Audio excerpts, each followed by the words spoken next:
মাত্র কয়েকটি উপকরণ দিয়ে আজকের এই সাবুদানার ডেজার্টটি তৈরি করে নেওয়া। খুব সহজেই এভাবে ডেজার্ট তৈরি করে নেওয়া যায়, আর এটা খেতেও খুবই ভালো লাগে। আশা করছি আজকের রেসিপিটি তোমাদের কাছে অনেক বেশি ভালো লাগবে। আর যদি ভালো লাগে তাহলে আমার ভিডিওতে লাইক দিয়ে চ্যানেলটি সাবস্ক্রাইব করে রেখো। ডেজার্ট তৈরি করার জন্য এখানে আমি হাফ কাপের মতো সাবুদানা নিয়ে নিচ্ছি। চাইলে সাবুদানাটা কমিয়ে অথবা বাড়িয়ে নিতে পারো। এরপর আমি সাবুদানাটাকে খুব ভালোভাবে ধুয়ে নেব। পানি চেঞ্জ করে 3টি ধোয়া দিয়ে নিব, কারণ সাবুদানার ভিতরে ময়লা থাকে। খুব ভালোভাবে ধুয়ে নিতে হবে। দেখো এখানে আমার সাবুদানাটা খুব সুন্দর করে ধুয়ে নেওয়া হয়ে গেছে। আমি চুলার উপরে একটি পাত্র বসিয়ে তার ভিতরে পানি দিয়ে দিয়েছি। পানিটা গরম হয়ে যাওয়ার পরে সাবুদানাটা দিয়ে দিচ্ছি। আর এখানে পানিটা একটু বাড়িয়ে দিতে হবে, তাহলে সাবুদানাটা ঝরঝরে থাকবে। সম্পূর্ণ সাবুদানা দেওয়ার পরে আমি এখানে কিছু ফুড কালার দিয়ে দিচ্ছি। 2 চা চামচের মতো ফুড কালার দিয়েছি।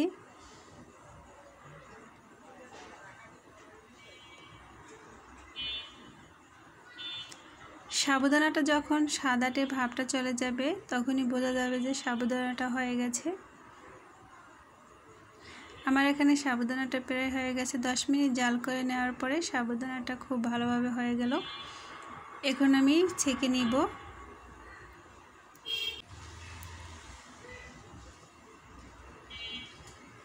আমি কিছু ঠান্ডা পানি দিয়ে তারপরে সাবুদানাটা ধুয়ে নিব।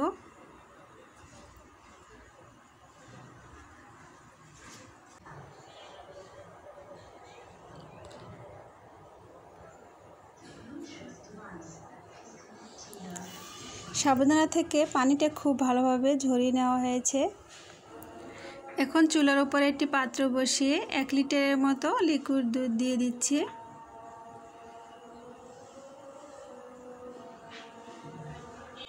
চাইলে এখানে কিছু গুঁড়ো দুধও অ্যাড করে দেওয়া যাবে। এরপরে হাফ কাপের মতো চিনি দিয়ে দিচ্ছি। তার সাথে আমি দিয়ে দেব আগার আগার পাউডার। আমি 2 টেবিল চামচের মতো আগার আগার পাউডার দিয়ে দিচ্ছি। ভ্যানিলা এসেন্স দিয়ে দিচ্ছি 1 চা চামচের মতো। এতে পুডিং থেকে এটা খুব সুন্দর ফ্লেভার আসবে, খেতেও বেশি ভালো লাগবে। আর এ পর্যায়ে আমি চুলাটা অফ করে রেখেছি। সব উপকরণগুলো ভালোভাবে মিক্স করে তারপরে চুলাটা অন করে দিতে হবে। এখন আমি চুলাটা অন করে দিয়ে তারপরে দুধটাকে জাল করে নিব।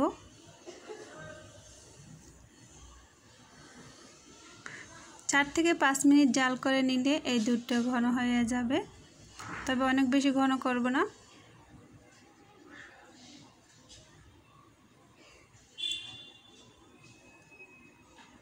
দুধটা হালকা যখন ঘন হয়ে আসবে তার ভিতরে আমি সিদ্ধ করা সাবুদানাটা দিয়ে দিব। আর সাবুদানাটা দেওয়ার পরে খুব ভালোভাবে মিক্স করে নিতে হবে দুধের সাথে।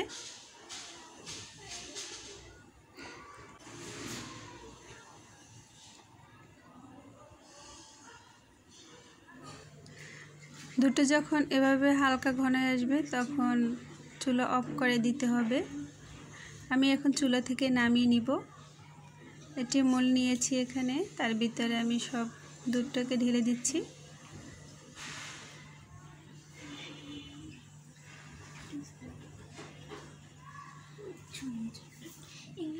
মোলটা ধরে আমি একটু ট্যাপ করে নিব। ঢাকনা দিয়ে ঢেকে 1 থেকে 1.5 ঘন্টার জন্য রেখে দিব। দেখো ডেজার্টটি কিন্তু খুব সুন্দরভাবে সেট হয়ে গেছে। একটু চাকু দিয়ে চারপাশ থেকে কেটে নিতে হবে।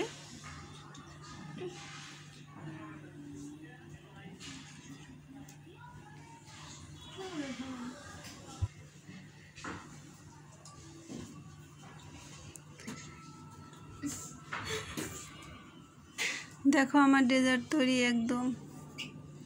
আজকের ভিডিওটি তোমাদের কাছে কেমন লাগছে অবশ্যই কমেন্ট করে জানিও। যদি ভিডিও ভালো লাগে তাহলে লাইক, কমেন্ট অ্যান্ড সাবস্ক্রাইব করে দিও। ভিডিওটি বেশি বেশি শেয়ার দিয়ে দিও। সবাই ভালো থেকো, সুস্থ থেকো। সবাইকে আসসালামু আলাইকুম, আল্লাহ হাফিজ।